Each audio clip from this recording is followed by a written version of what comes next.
सर्वेभ्यः स्वागतम्। नमस्ते महोदय। कक्ष्यां प्रारभामहे।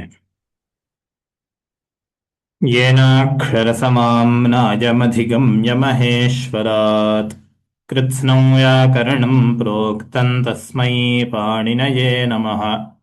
येन धौता गिरः पुंसां विमलैः शब्दवारिभिः तमश्चाज्ञानजं भिन्नं तस्मै पाणिनये नमः। वाक्यकारं वररुचिं भाष्यकारं पतञ्जलिम् पाणिनिं सूत्रकारं च प्रणतोऽस्मि मुनित्रयम्। A warm welcome to Learn to Chant Ashtadhyayi Parayanaabhyasah Part 5 Chapter 5. We will start with revision. ये पूर्वतन अभ्यासस्य पूर्वतनपाठस्य अभ्यासं कर्तुम् इच्छन्ति कृपया हस्तम् उपरि कुर्वन्तु। गीता कृष्णमूर्ति हरि ओम महोदय। एकाशीतितः पठामः। एकाशीति सदा मया एकाशीतितः एव आगच्छति महोदय, किमर्थं? तर्हि अहमागच्छामि, पुनः आगच्छामि। तदनन्तरम् एकोत्तरशततः भवती पठितुम् अर्हति। अन्यं पृष्ट्वा आगच्छामि। अस्तु महोदय। नलिनी भगिनी। महोदय, फ्रॉम विच वन महोदय? नलिनी भगिनी। आम श्रूयते वा? आमां श्रूयते भगिनि। फ्रॉम विच वन महोदय? 81. 81.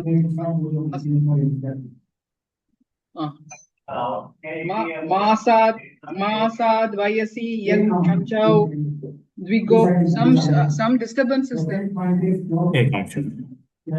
Now you can chant it. मासाद वयसि यत् कञ्चौ द्विगोर यप षण्मासान् अवयसि तंश्च समायाखः द्विगोर्वा रात्रयः संवत्सराच्च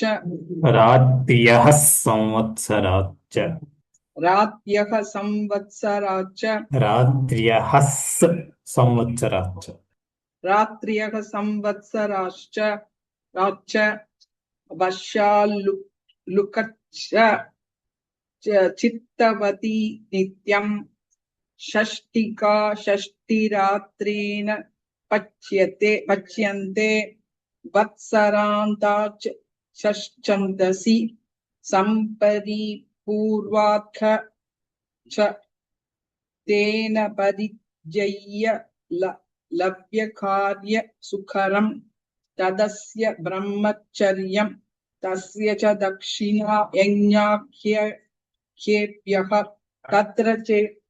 तत्र चे दीयते कार्यं भववत् जुष्टादिभ्योन् तेन यथा कदाच हस्ताभ्यां न यतौ सम्पादिनी कर्म वेशद्यत् तस्मै प्रभवति संतापादिभ्यः धन्यवादः भगिनी। धन्यवादः भगिनी। अहं वा महोदय? आं भगिनी। कुतः महोदय? वदतु भगिनी। कुतः महोदय? 101. आम्। ओके। श्री गुरुभ्यो नमः। कर्मवेशाध्यत् तस्मै प्रभवति संतापदिभ्यः योगाध्यच्च कर्मण उकै कुत्र अस्ति कर्मण उकै? Where is that? समयस्तदस्य प्राप्तं ऋतोरण छन्दसि घस कालाध्यत् प्रकृष्टे ठै प्रयोजनं विशाखाषाढादण्ड दण्डयोः अनुप्रवचनादिभ्यश्च समापनात् समापनात् सपूर्वपदात् एकागारिकट् चौरे ऐकागारिकच्चौरे sorry ऐकागारिकट् चौरे आकालिकडाध्यन्त वचने आकालिकडाध्यन्तवचने तेन तुल्यं क्रिया चेद्धतिः तत्र चेद्वतिः वतिः ओके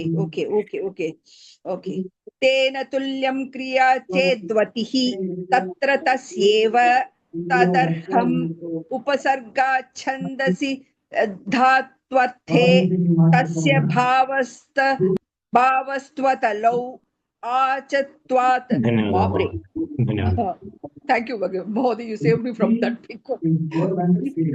Mahoday, एक शंका अस्ति महोदय. These sutrams, yes, we are reading. And if we are to know the meaning, what is in this sutram given concisely, the teachers explain to us, we attend Ashtadhyayi class and we attend the Sutra Pata class and we get to know that. Is there any book where we can get the sutram with the explanations? Mahoday? There are multiple books. Are there? Ashtadhyayi, in the name of Ashtadhyayi itself, with small commentaries. Commentaries in the sense, just for that sutra, a small meaning will be given. Predominantly, I have seen in Hindi. It is also there in English. Some people have done it in English also. No, not English, Mahoday. If we are to learn Sanskritam, we'll read it only in Sanskritam. Sanskritam, just the surface level meaning or just small meanings. There's no book as such. You have to see the commentaries only. The Laghu Siddhanta Kaumudi, Kashika, those kinds of things. All that is available in the app. Ashtadhyayi app, we go and then he gives that and that only. It is there also. The book is also available. You can get the book also. Okay. Dhanyawad.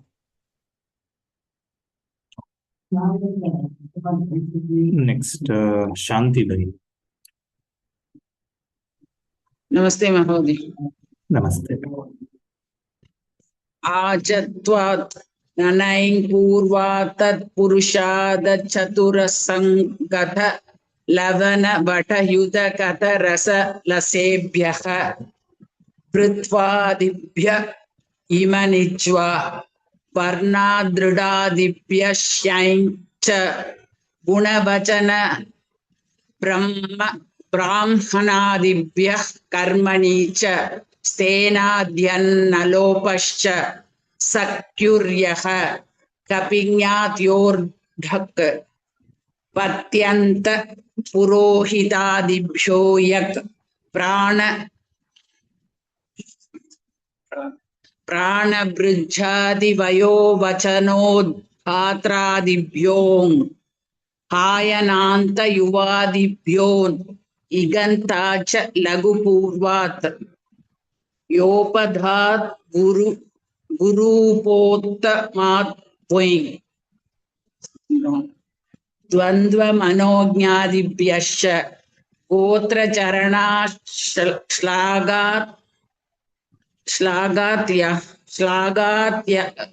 Shlagatyakarata Tadaveteshu. Correct, Mahodaya?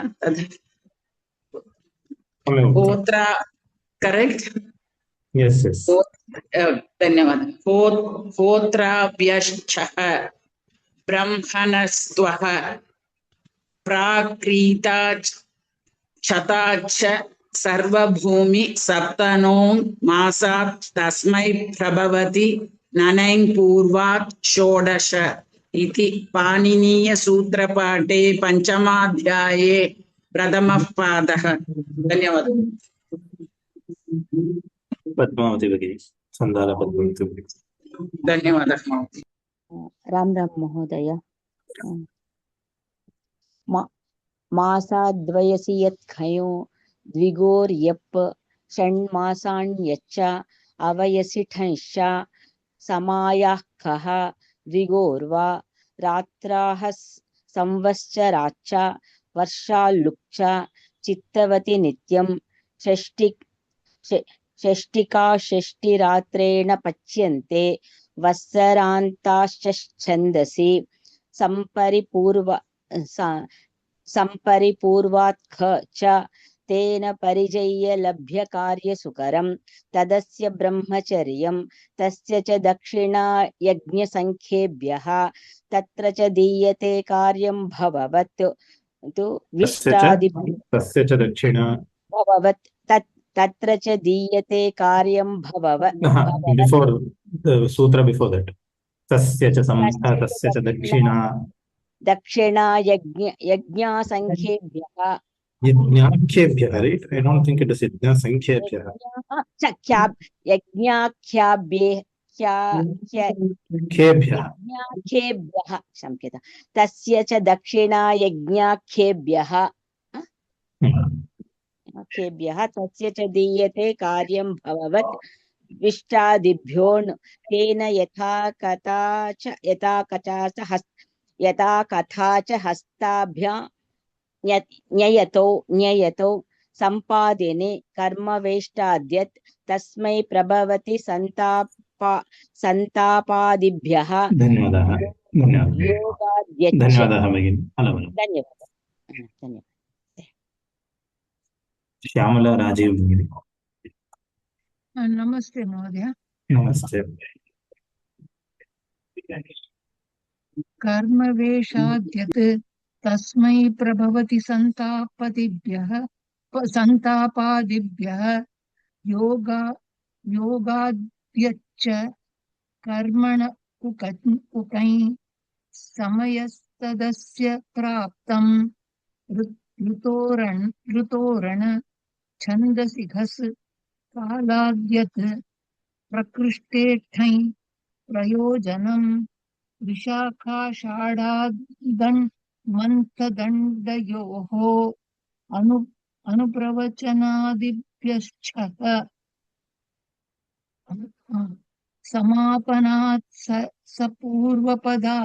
समापनात् सपूर्वपदात् ऐकागारिकट् Chaure आकालिकडाद्यन्तवचने तेन तुल्यं क्रिया चेज्वतिः तत्र तस्येव तदर्हम् उपासर्गाच्छ छन्दसि धात्वार्थे तस्य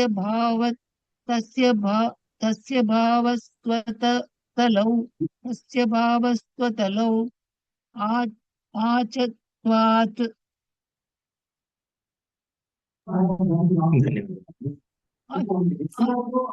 संपूर्णं भगिनी. धन्यवादः श्यामला भगिनी. नमस्कारः महोदय. नमस्कारः. धन्यवादः. पूर्वात् 1 to 1. अस्तु महोदय. पूर्वात् तत्पुरुषाद चतुर संगद लवण वट युध कदरस लसेभ्यः पृथ्वादिभ्य इमनि निज्वा वर्ण दृढादिभ्यश्च गुणवचन ब्राह्मणादिभ्य कर्मणि च स्तेताद्यन्नलोपश्च सख्यूर्यः कपिज्ञातयोर्टक् पत्यन्त पुरोहितादिभ्यो यख प्राणाभृज्जाति वयोव प्राणभृज्जनादि महोदय जाति एव प्राणभृज्जाति. You told प्राणाभृज्जाति. अस्तु. प्राणभृज्जाति वयो वचनोत् गात्रादिभ्यो हायनान्त युवादिभ्योन् इगन्ताच्च लघुपूर्वात् योपदात् गुरुपोत्तमात् वञ् अत्र गोत्रचर एकं क्षणं भगिनि योपधात् गुरूपोत्तमात् योपदात् गुरुपोत्तमात् वञ् द्वन्द्वमनोज्ञादिभ्यश्च गोत्रचरणाच् चरणाशला कारतदवेतेषु होत्राभ्यश्चख ब्रह्मणस्त्व प्राक्रीताच् सदा च सर्वभूमि शब्दनोञ् मासात् तस्मै प्रभवति ननं पूर्वात् षोडश इति पाणिनीयसूत्रपाठे पञ्चमाध्याये प्रथमः पादः। धन्यवादः महोदय। महोदय एक संशयः पृच्छामि वा? That what is that last line it indicates? Prakichat. Wait, who was asking this? Nalini Sampath. Nalini Vagini. So what is the question? What is that line indicates? It's not a Panini Sutra. So this is correct. So this is not a sutra, Panini Sutra, but this is useful for memorizing or getting to know the numbers of the sutras. So what this is this is just an abbreviation of the pada. Basically, Prakritacha is the first sutra of this. Okay. So Prakritat Shatacha Dhanyata Vashate is the 21st sutra. So Shatacha. Okay. Sarva Bhumi. So 1, 21, 41, 61, 81, 101, 121, 141. Like this. After every 20 sutras, the next sutra, the 21st sutra, 41st sutra. So from that sutra or those sutras, one pada or one 2 letters or 3, 4 letters are taken and they are made as a sutra. Sutra in the sense they are just combined together to tell the number. So Prakritat is first sutra, Shatacha comes in the 21st sutra, Sarva Bhumi comes in the 41st sutra, Saptanvam Chandasi is the 61st, Masat Tasmai Prabhavati Nanai Purvat is the 101. 121. Okay. After that, you have Shodasha. After that, you have 16 sutras. So if you see from 121, you have 16 sutras. Okay. So that is what this explains. Dhanyawad.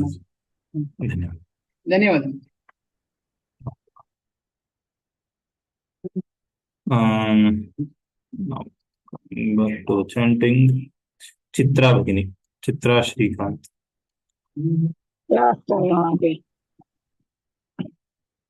साद्वयसि यत्खया द्विगोर्यप् षण्मासान्यच्च अवयसि टंश्च समायाः कः द्विगोर्वा रात्र्यः संवत्सराच्च वर्षाल्लुप्च चित्तवति नित्यम् षष्टिकाः षष्टिरात्रेण पच्यन्ते वत्सरान्ताच्च छन्दसि संपरिपूर्वात् खच तेन परिजय्य लभ्य कार्यसुकरम् तदस्य ब्रह्मचर्यम् तस्य च दक्षिणा यज्ञाख्येभ्यः तत्र च दीयते कार्यम् भववत् युष्टादिभ्योन् तेन यथा कथा च हस्ताभ्यान्न यतौ सम्पादिनी कर्मवेशाद्यत् तस्मै प्रभवति संतापादिभ्यः।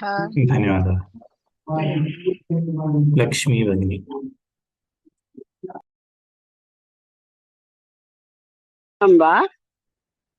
लक्ष्मी भगिनी। तस्मै प्रभवति संतापादिभ्यः योगात्यच्च कर्मण उकै समयस्तदस्य प्राप्तम् ऋतोरण छन्दसि घसे कालाद्यते प्रकृष्टे ढै प्रयोजनं विशाखाषाढा विशा विशाखाषाढादण्मन्तदण्डयोः अनुप्रवचनादिभ्यश्च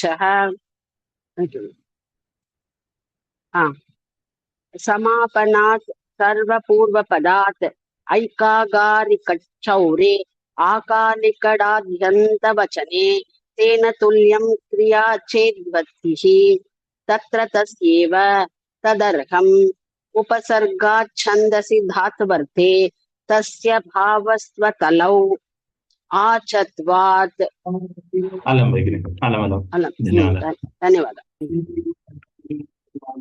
सुब्बराव महोदय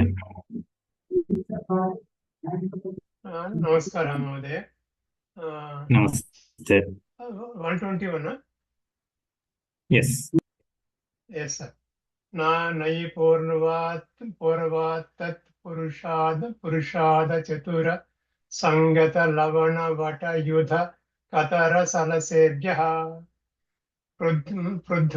पृध्वादिभ्य यमनिज्वा वर्णदृढादिभ्यः शञ्चा गुणवचन ब्राह्मणादिभ्य कर्मणि च स्तेनाद्यन्नलोपश्च सख्युर्यः कपिज्ञात्योर्डक्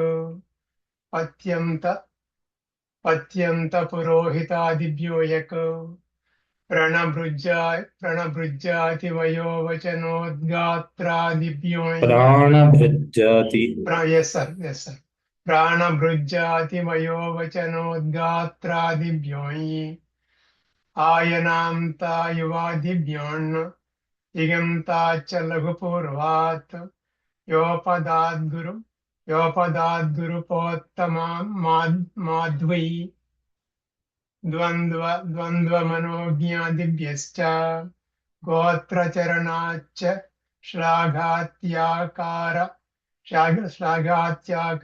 तदवेतेषु ओत्राभ्यच्च ब्रह्मणस्त्वः प्राक्रीताच्च सर्वभूमि सप्तनोई मासात् तस्मै प्रभवति ननैपूर्वात् षोडश इति पाणिनीयसूत्रपाठे पंचमाध्याये प्रथमपाद संपूर्णम्। धन्यवाद महोदय नमस्कारः। धन्यवादः अनुराधा भगिनी राम रामाचार्य नमस्कार। नमस्ते मासाद्वयसि यत्खयौ द्विगोर्यप् षण्मासान्यच्च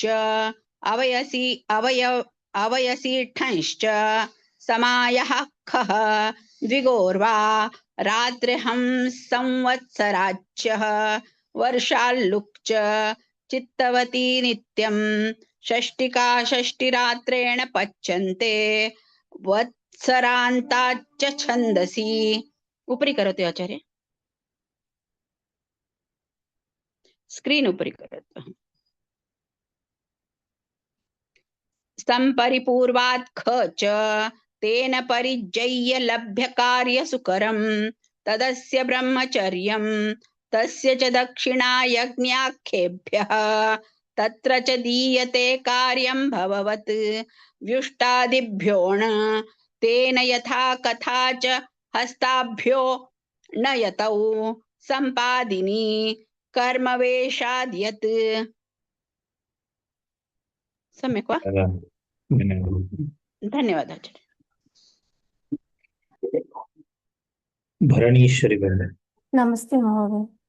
नमस्ते तस्मै प्रभवति संतापादिभ्यः संतापादिभ्यः तस्मै प्रभवति संतापादिभ्यः योगात्यच्च कर्मन् उहै कर्मन् उकै समयस्तदस्य प्राप्तं ऋतोरन् छन्दसि गस् कालाद्यत् प्रकृष्टे ढै प्रयोजनं विशाखाषाढाधन् मन्थदण्डयोः अनुप्रवचनादिभ्यश्च समापनात् सपूर्वपदात् ऐकागारिकच्चौरेम् आकालिकडाद्यन्तवचने तेन तुल्यं क्रिया चेत्वतिः तत्र तस्यैव तदर्थम् उपसर्गाच्छन्दसि दात्वर्ते तस्य भावस्त्वतलौ आचत्वात् नैपूर्वात् धन्यवादः धन्यवादः नेक्स्ट सूत्र सुजाता भगिनी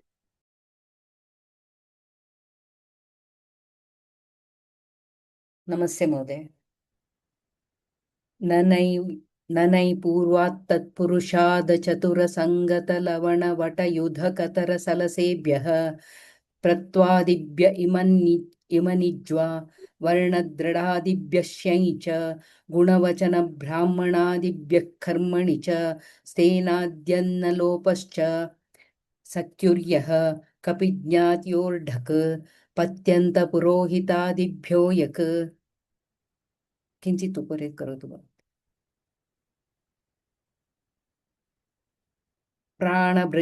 पत्यन्तपुरोहितादिभ्यो यक् प्राणभृज्जातिवयो वचनोद्गात्रादिभ्यो हायनान्तयुवादिभ्योन् इगन्ताच्च लघुपूर्वात् योपदात् गुरूपोत्तमाद्वि द्वन्द्वमनोज्ञादिभ्यश्च गोत्रचरणाश्लाघात्याकार तदवेतेषु होत्राभ्यश्चः ब्रह्मणस्त्वः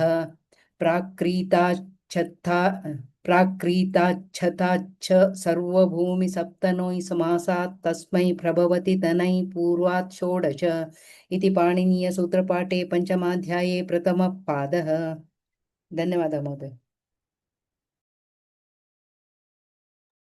धन्यवादः सम्यक् उक्तम्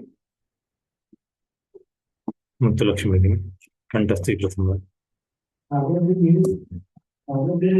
पर्यन्तं कृतं किन्तु कियत् पर्यन्तम् अशीतिपर्यन्तं कियत् पर्यन्तं न श्रूयते अशीति कीति वा अशीति किं प्रथमम् अक्षरं किम् उच्यते चेत् अशीति वा किन्तु सम्पूर्णं कृत्वा एव तत् स्वीकरोमि मासाद्वयसि यत् खञ्यो द्विगोर्यप षण्मासाण्यच्च अवयसि ठंश्च समायाः खः द्विगोर्वा रात्र्यः संवत्सराच्च वर्षालुक्च चित्तवति नित्यं षष्टिका षष्टिरात्रेण पच्यन्ते वत्सरान्ताच्छन्दसि संपरिपूर्वात् खच तेन परिजय्य लभ्य कार्यसुकरं तदस्य ब्रह्मचर्यं तदस्य च दक्षिणा यज्ञाख्येभ्यः एकं क्षणं तदस्य ब्रह्मचर्यं तस्य च दक्षिणा तत्र पुनः तदस्य इति नास्ति अस्तु तस्य च दक्षिणा यज्ञाख्येभ्यः तत्र च दीयते कार्यं भववत् व्युष्टादिभ्योण तेन यथा कथा किञ्चित् उपरि करोति वा महोदय तेन यथा कथा च हस्ताभ्यान्नयतौ सम्पादिनी कर्मवेशाद्यत्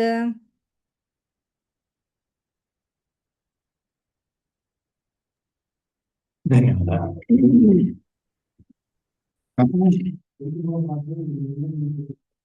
सौम्य रामन्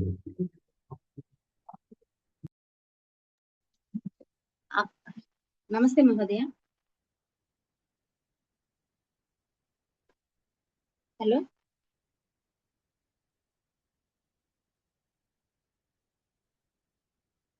नमस्ते महोदय नमस्ते भगिनि कुतः एकोत्तरशतं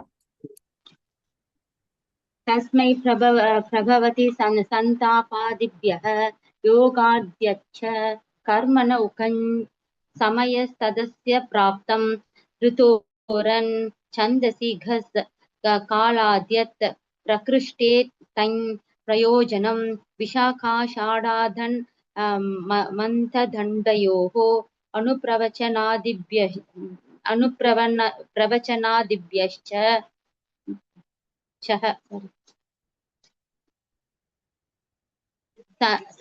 समापत्नात् सपूर्वपदात् एकागारिकट् चौरे आकालिकडाद्यन्तवचने तेन एकं क्षणम् ऐकागारिकट् तत्र बहवः अत्र आमां संशयं क्षम्यताम् तत्र ऐ दोषं एव कुर्वन्ति अस्ति ऐ उपरि एवमस्ति पश्यन्तु आम् दृश्यते क्षम्यताम् ऐकागारिकट् चौरे आकालिकडाद्यन्तवचने तेन तुल्यं क्रियाच्छेद्वतिः तत्र तस्यैव तदर्थम् उपसर्गात् छन्दसि धात्वर्थे तस्य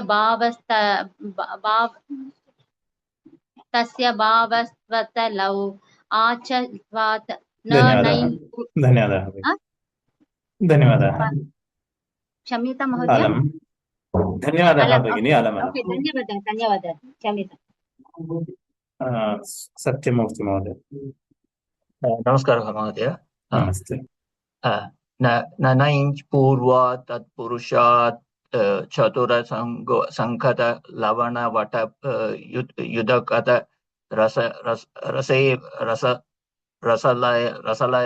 रसलसेभ्यः पूर्वादिप्य इमानिच्वा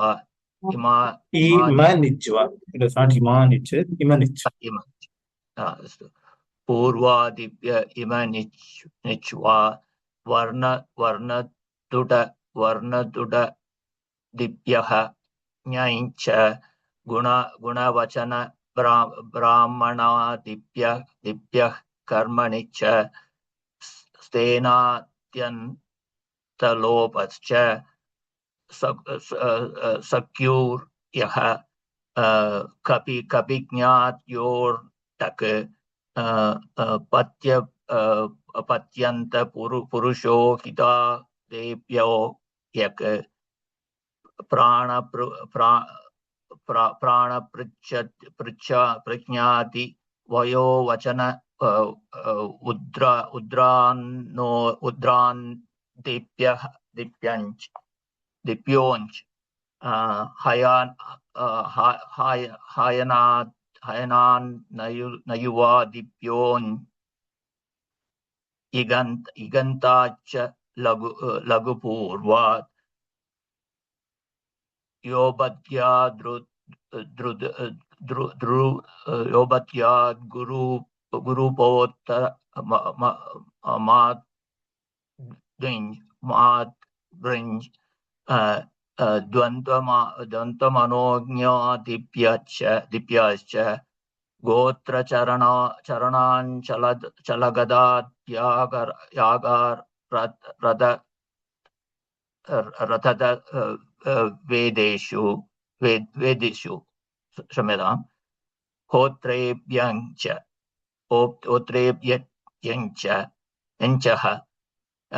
यद्रोभ्यञ्चः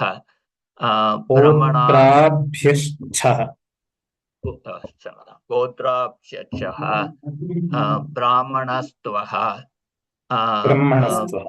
ब्रह्मणस्त्वः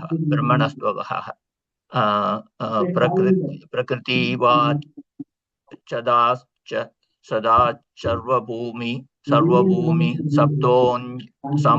सप्तोन्मासात् तस्मै प्रभवति ननैञ्च पूर्वात् षोडश इति पाणिनीयसूत्रपाठे पाठे पंचमाध्याये प्रथमः पादः धन्यवादाः Now I will call out the names.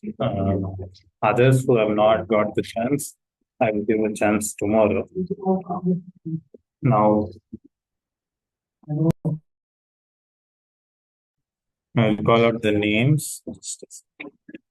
Then we will go to the teaching part.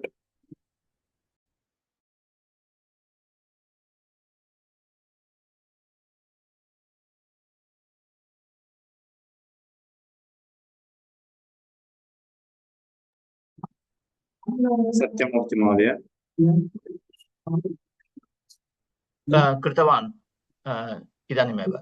अस्तु। अनसूया भगिनी दृष्टवान्। अनुराधा भगिनी। नमस्कार आचार्य, राम राम। लावण्या। राम राम महोदय, अनसूया। राम राम। लावण्या। लावण्या नास्ति। बालसुब्रह्मण्यम एमपी। भरणीश्वरी भगिनी। यस महोदय, प्रसन्न महोदय। अटेंडेन्स् नास्ति, परन्तु केवलं भवतां चित्रं द्रष्टुम् इच्छामि तावदेव। मम चित्रं सर्वेषां, केवलं भवत्याः। राम राम। भाग्यलक्ष्मी भगिनी। भाग्यलक्ष्मीयम् अस्ति वा? भाग्यलक्ष्मी भगिनी। अस्मि महोदय, म्यूट् कर्तुं न शक्यते। भारती भगिनी। नमस्काराः महोदय। नमस्ते। भाविनी भगिनी। भाविनी किमानी। भाविनी भगिनी अस्ति वा? विश्वजित् महोदय। चित्रा श्रीकांत भगिनी। महोदय। देवव्रत। देवव्रत दृष्टवान्, कुत्र अस्ति देवव्रत? देवव्रत अस्ति वा? I saw you at the start. Devavrata Parthasarathi. I don't think he is there now. Soumya Bhagini. Soumya Prashant Bhagini. Hari ओम महोदय। Annie Mary Bhagini आगतवती वा?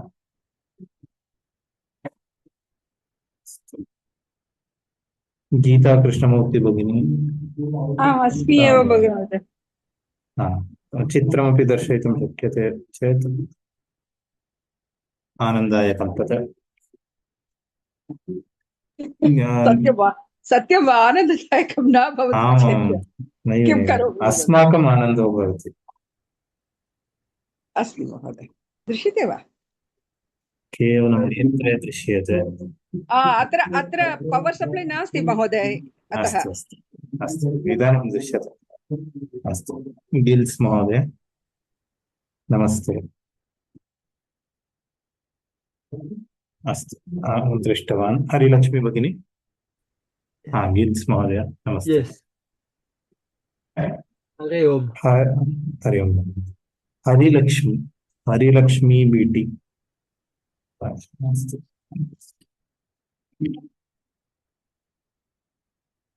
जवाहर कन्नन महोदय। कन्नन महोदय अस्ति वा?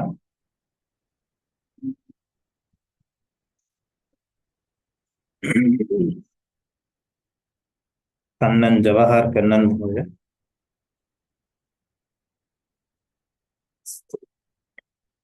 कृष्णा मंडल।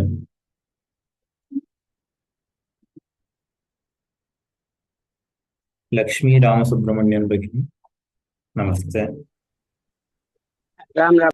ललिता नरसिंहन। लंका सूर्यकांतम। नमस्ते महोदय। नमस्ते। चित्रं दर्शयितुं शक्यते? नमस्ते। मानस दे। मुक्तलक्ष्मी भगिनी। राम राम आचार्य। नलिनी संपत भगिनी। नमस्ते महोदय। नमस्ते भवत्याः चित्रं न दृश्यते। My camera is not working properly. अस्तु धन्यवादः। धन्यवादः। नरसिंहन् महोदय, I don't think he has come today. नयना पूंगोडि हरिहरन्, प्रगति हेगडे, प्रगति भगिनी अस्ति वा? अस्मि महोदय। चित्रं दर्शयितुं शक्यते वा? नमस्ते। अस्मि महोदय। प्रत्यभिज्ञा अनुत्तरा, प्रत्यभिज्ञा भगिनी अस्ति वा?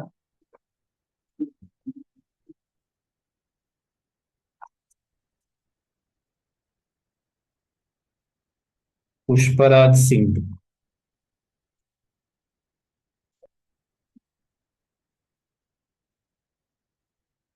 पुष्पराज सिंह महोदय। त्रिपुर सुंदरी भगिनी नमस्ते। हरि ओम महोदय, नमस्ते। रामकृष्ण शास्त्री महोदय अस्ति वा? I didn't see you today. Ramakrishna शास्त्री महोदय। नमस्कारः। नमस्ते।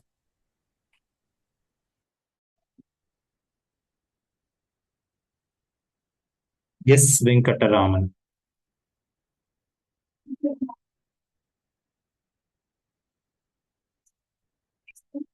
एस वेंकटरामन महोदय नास्ति वा?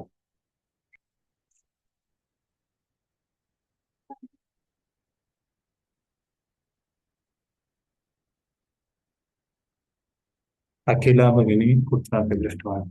नमस्ते महोदय। राम राम। सागर महोदय, सागर हेगड़े नमस्ते च। नमस्ते। संपूर्णं भगिनी,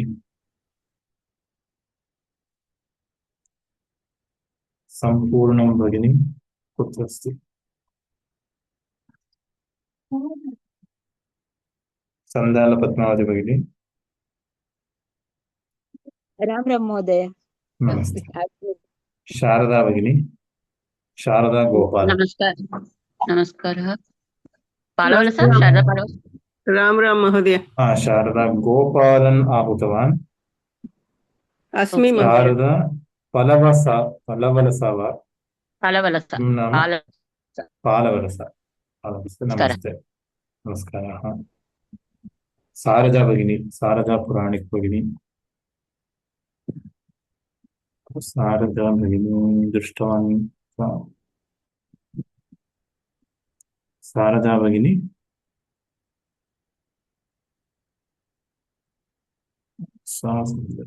ओके।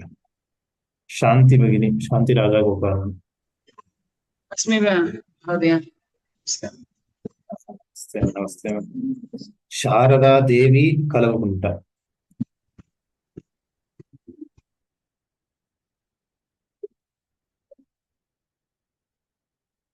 शीतल शाह भगिनी,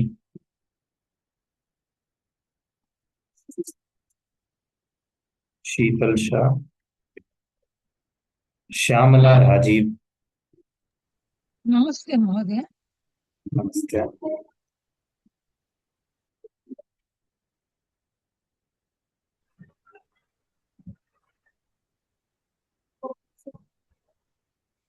श्याम सुब्रमण्यन नास्ति। शैलजा वेंकटरामन, शैलजा वेंकटरामन अस्ति वा? स्नेहा बुर्ला कुत्रापि दृष्टवान्। स्नेहा अस्ति वा? कुत्र अस्ति स्नेहा?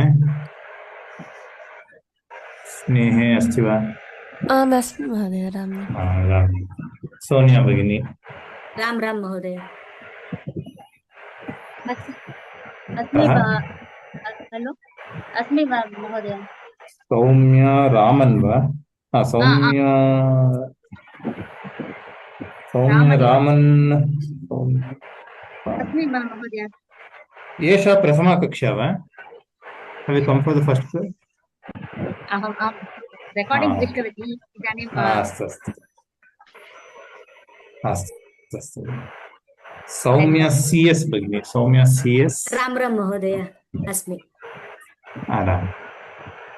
एकं क्षणं सौम्यस् yes अस्ति Shrikriti Narayana. You have not come from many classes, but I think I saw you today. Namaskara. You have not come for the past many classes. I think 3 or 4 classes. Okay. Shri Ranjini Mohan Raman. Shri Ranjini Bagini, अस्ति वा? Shri Ranjini Mohan Raman. अस्ति. Shri Vidya Balakrishna, you didn't come last class. Shri Vidya, why didn't you come last class? Because I had to go for another class. Okay. Subbalakshmi Bagini, we saw you. Subbalakshmi Bagini, where are you? No, sir. Your video is not visible. Bagini. Unable to see clearly.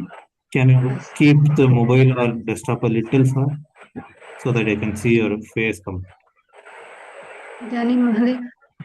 It is better, but still the lighting is not good. I am not able to see the face properly. Subbarao Mahodaya, I saw you. Namaste. Suchitra. Suchitra J. Sujata Bagini. Sujata Hebbar, I guess. Subbarao sir, Subbarao Gamadi. Subbarao, namaste. Subbarao Mahodaya, namaste. Sujata Bagini, namaste. Suchitra asti va? Suchitra. Okay. Sushila Subramanian, namaste. Namaste. Swasti Devarshi. Swasti Bagini. Namaste. Namaste. Namaste. Uma Avadhani. Uma Avadhani अस्ति वा? राम राम हरि ओम राम हरि ओम नमस्ते उमा महेश्वर राव चिल्लारा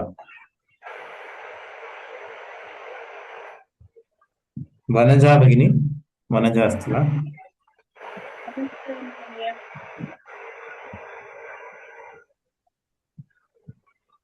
वनजा भगिनी अस्ति वा? Last class I think you didn't come, right? Vanaja भगिनी Mahodaya.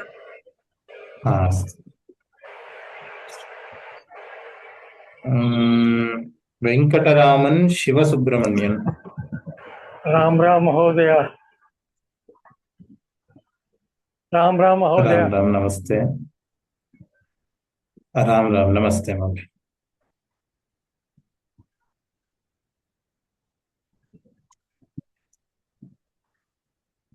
Venkataraman, yes. I think other Venkataraman asthi. Okay. Vihan अस्ति वा? G Iyer Mahodaya. Hema Yalavarti Bagini. G Iyer Mahodaya, Vishwanath Iyer Mahodaya. अस्ति वा? I think I saw you in the starting. Namaste Mahodaya. I think you are not on mute.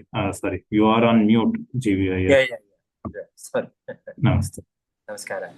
Namaskara. Pungudi Hariharan, I think I see you. Pungudi Hariharan, Bagini, can you unmute? Are you there?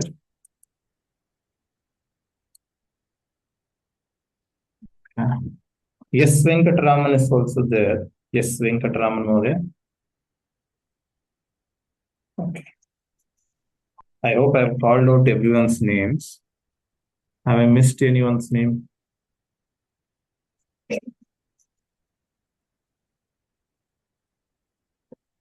Now we will get into teaching.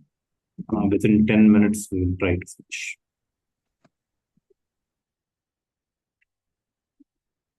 Sneha. Ram. I can't on my video. Is that okay? My camera is not working.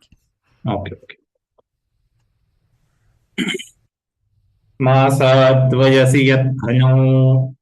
Masadvayasi yat khanyau मासाद्वयसि यत्खञौ द्विगोर्यप् द्विगोर्यप् द्विगोर्यप् षण्मासाण्यच्च षण्मासाण्यच्च षण्मासाण्यच्च अवयसि ठंश्च अवयसि ठंश्च अवयसि ठंश्च समायाः खः समायाः खः समायाः खः द्विगोर्वा द्विगोर्वा द्विगोर्वा रात्र्यः संवत्सराच्च रात्यः संवत्सराच्च रात्र्यः संवत्सराच्च वर्षाल्लुक्च वर्षाल्लुक्च वर्षाल्लुक्च चित्तवति नित्यम् चित्तवति नित्यं चित्तवति नित्यं षष्टिका षष्टिरात्रेण पथ्यन्ते षष्टिकाः षष्टिरात्रेण पच्यन्ते षष्टिकाः षष्टिरात्रेण पच्यन्ते वत्सरान्ताच्छन्दसि वत्सरान्ताच्छन्दसि वत्सरान्ताच्छन्दसि छन्दसि छन्दसि क्षम्यता वत्सरान्ताच्छन्दसि वत्सरान्ताच्छन्दसि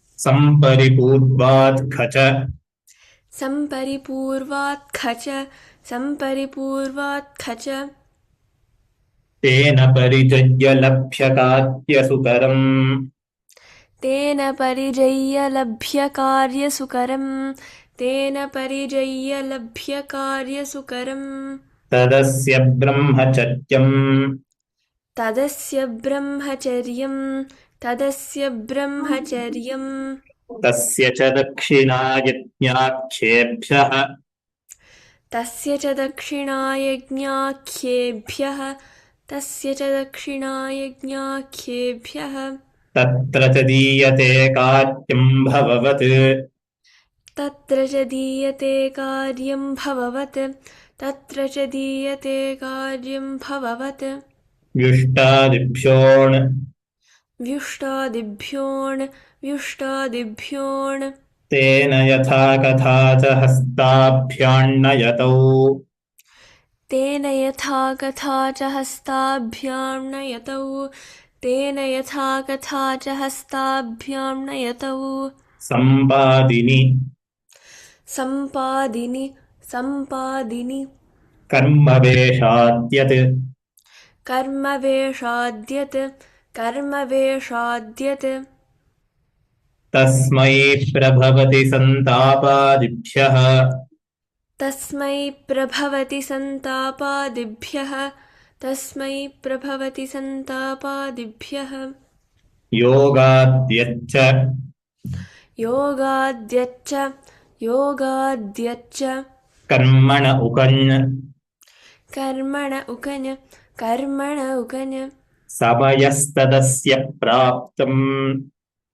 समयस्तदस्य प्राप्तम् समयस्तदस्य प्राप्तम् ऋतोरण ऋतोरण ऋतोरण छन्दसि घस् छन्दसि घस् छन्दसि घस् कालाद्यत् कालाद्यत् कालाद्यत् प्रकृष्टे ढङ् प्रकृष्टे ठञ् प्रकृष्टे ठञ् प्रयोजनम् प्रयोजनम् प्रयोजनम् विशाखाषाढादण्मन्थदण्डयोः विशाखाषाढादण्मन्थदण्डयोः विशाखाषाढादण्मन्थदण्डयोः अनुप्रवचनादिभ्यश्चः अनुप्रवचनादिभ्यश्चः अनुप्रवचनादिभ्यश्चः समापनात् सपूर्वपदात् समापनात् स पूर्वपदात् समापनात् स पूर्वपदात् ऐकागारिकच्चौरे ऐकागारिकच्चौरे ऐकागारिकच्चौरे आकालिकदाद्यन्तवचने आकालिकडाद्यन्तवचने आकालिकडाद्यन्तवचने तेन तुल्यं क्रियाचेद्वतिः तेन तुल्यं क्रिया चेद्वतिः तेन तुल्यं क्रिया चेद्वतिः तत्र तस्यैव तत्र तस्यैव तदर्हम् तदर्हम्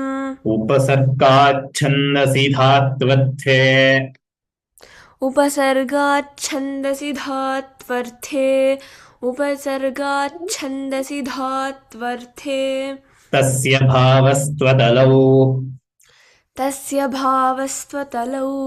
तस्य भावस्त्वतलौ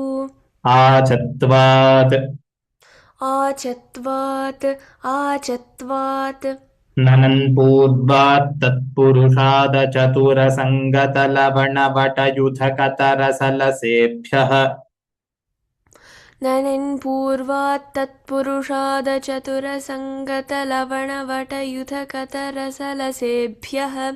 ननन्पूर्वात् तत्पुरुषादचतुरसङ्गतलवणवटयुधकतरसलसेभ्यः पृथ्वादिभ्य इम निज्वा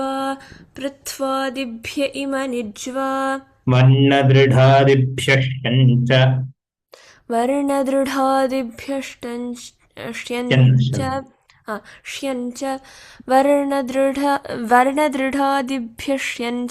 वर्णदृढादिभ्यश्यञ्च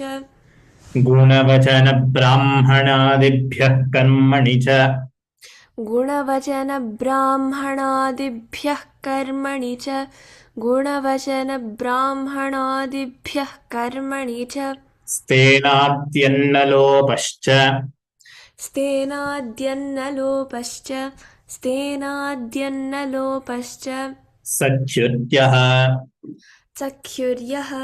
सख्युर्यः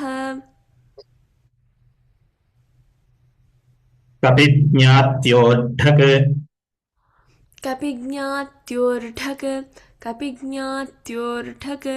पत्यन्तपुरोहितादिभ्यो यक्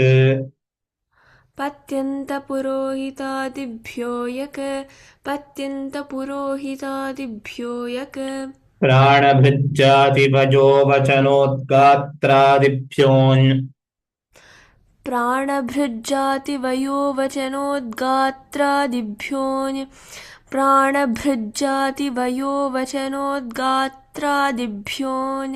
हायनान्तयुवादिभ्योन्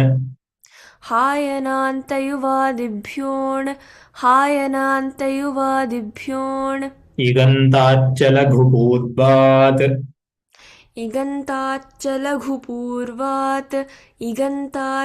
लघुपूर्वात् योपधाद्गुरूपोत्तमाद्वुन्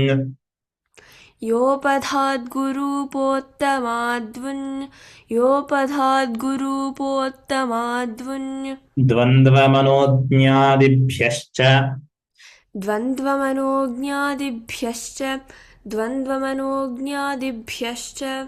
गोत्रचरणाच्छ्लाघात्याकारतदवेतेषु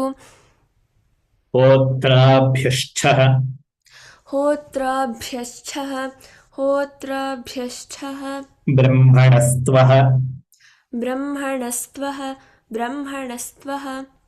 प्राक्रीताच्च सर्वभूमिसप्तनोन्मासात् तस्मै प्रभवति ननं पूर्वात् षोडश प्राक्रीताच्छ सर्वभूमिसप्तनोन्मासात् तस्मै प्रभवति ननन् पूर्वात् षोडश प्राक्रीताच्छ सर्वभूमिसप्तनोन्मासात् तस्मै प्रभवति ननन् पूर्वात् षोडश इति पाणिनीयसूत्रपाठे पञ्चमाध्याये प्रथमः पादः इति पाणिनीयसूत्रपाठे पञ्चमाध्याये प्रथमः पादः इति पाणिनीयसूत्रपाठे पञ्चमाध्याये प्रथमः पादः सम्यक् धन्यवादाः महोदय तत्र 134 तत्र चत्वसन्धिः करणीयः वा न करणीयः? तत्र विकल्पः वयं तु कुर्मः गोत्रचरणात् श्लाघा इति मया तु क्रियते। अस्तु महोदय एकवारं वदतु महोदय 134 गोत्रचरणात् श्लाघात्याकार तदवेतेषु। धन्यवादाः। येनाक्षरसमाम्नायमधिगम्य महेश्वरात् कृत्स्नो व्याकरणं प्रोक्तं तस्मै पाणिनये नमः। लोकाः समस्ताः सुखिनो भवन्तु। सर्वेभ्यः धन्यवादाः। श्वः धन्यवादाः महोदय। धन्यवादः महोदय।